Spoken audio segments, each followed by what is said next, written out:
Okay, the way I normally would cut the fuel tubing is I have this little fixture that I put together on a piece of scrap wood, and my tubing just simply is still on the reel and allowed to lay flat, and I simply feed the tubing through this little fixture, and depending on what size fuel tubing that I want, I use various notches. And here you can see I have it in the first notch, which is the 3/4 inch piece of fuel tubing is what I'm yielded. So if I press this down and raise it back up, you can see that I have a piece of fuel tubing that's 3/4 of an inch. Now if I want the 1.5 inches, then of course I move back and do the same process.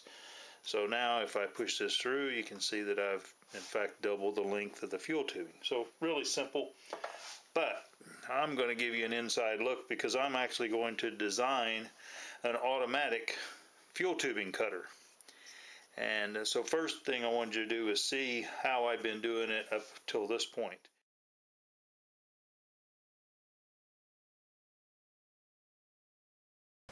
Okay, here we have the servo arm that is going to actually be doing the cutting of the fuel tubing. And I want the cutting and the advancing linked together so that one doesn't happen until the other happens. So in order for this to work mechanically is probably the simplest way to do it. And so what I'm going to be doing is designing a cam. And what I have on the screen right now is a drawing of this servo arm. And so I've done a few drawings already, so let me show you those. First thing I did was I drew the drawing. I didn't put all the holes in it. I only need the 3, so that's what I've got in there. Because actually what I want to do is design a cam that actually sits on top of this and locks on. So we go down to the second drawing, and you can see here that I've started drawing the cam. It doesn't look like much now, 3 circles or 2 circles and the arm itself, but if we go on down and I start, I put in the points at where I want the cam to start and stop. And if we go on down and I start removing the material, you can see here, in fact, I have the arm, which I've taken and deleted part of the end of it here. I have the 3 holes, which I had originally, and then I have the outer line and the inner line of the cam.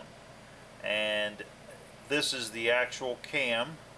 And but what I want to do is I want to recess the underside of it so that it sits on top of this. So what I do is I flip it over, and my machine is going to cut the outside. So you can see it here.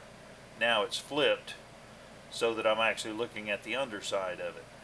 But at any rate, I'm going to now generate the code that is going to cut this out, and then I'll show you it being cut, and then I will install it on the servo arm itself.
I'm using 2 servos. This one here with a razor blade attached to it. Acts much like a guillotine. It passes over the end of the fuel tubing and makes the cut between the slot there. This servo here is actually what feeds the fuel tubing to the cutter. I cut 2 cams, and I showed you briefly how I was designing the cam, and the only thing that I did not do was make this one notch for the razor blade.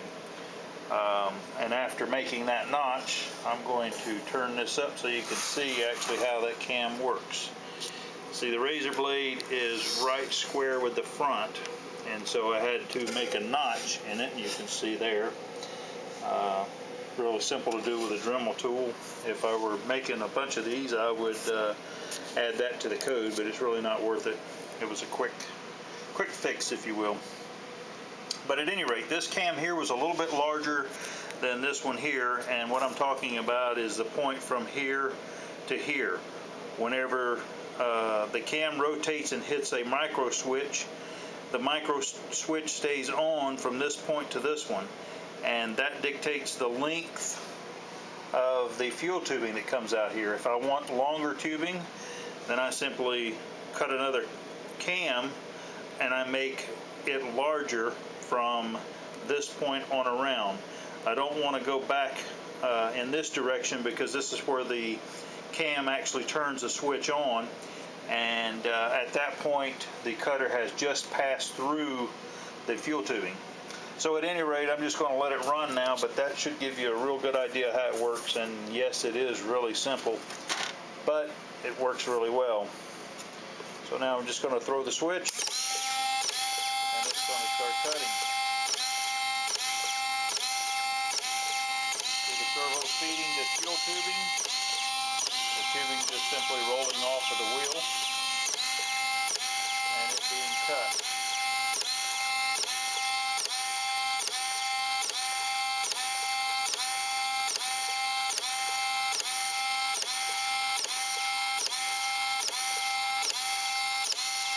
I don't have to sit and do this manually. I can set the machine up and put some fuel tubing on it, and it will cut the fuel tubing for me.